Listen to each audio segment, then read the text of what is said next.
Okay, let's now download and install Arduino software, Arduino IDE. So I'm going to go to the website arduino.cc and I'm going to go to downloads. So we're not doing the web editor, so I'm going to scroll down.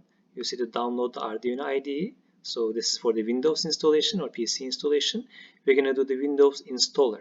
We're not going to do Windows app, so that's important. Let's do Windows installer. I click on that and you will see that says contribute to the Arduino software. You don't have to do that. We actually bought dozens of Arduinos from them anyway, so we support them significantly. You can just click just download. So you see it's downloading. It's 112 megabytes. It's done. Now I'm going to click on that link.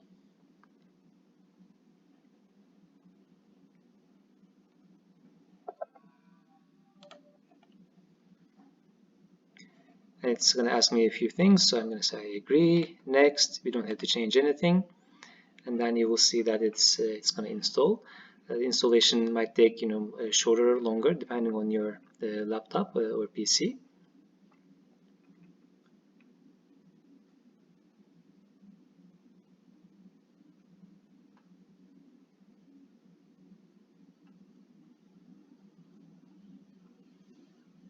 So you can see on my computer it's taking much longer.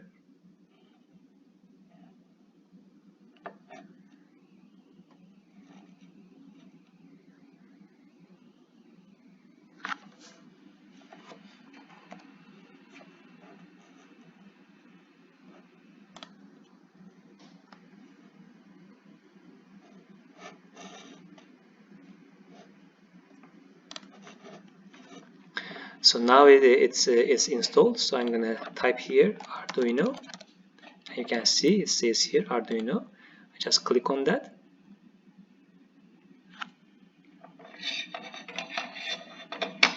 And now we have the Arduino software that's open. So I'm just gonna plug in the Arduino, so I can show you where it's gonna show the ports. So once I have the Arduino plugged in, I'll go to Tools and I will select the board. It's already selected, but that might be the case for you. So I'm going to go to Arduino AVR boards and I'm going to select Arduino Uno. Board, Arduino boards, Arduino Uno. And I also need to select, it's selected for me right now, but the port. So you see it's the Arduino Uno port, it says already here. If there were more ports, I would make sure that I choose the one that's the Arduino Uno port. So once I select that, now I can upload this code. If I upload this code, you will actually, when you look at your Arduino board, you will see that the code is uploaded, that the light is blinking.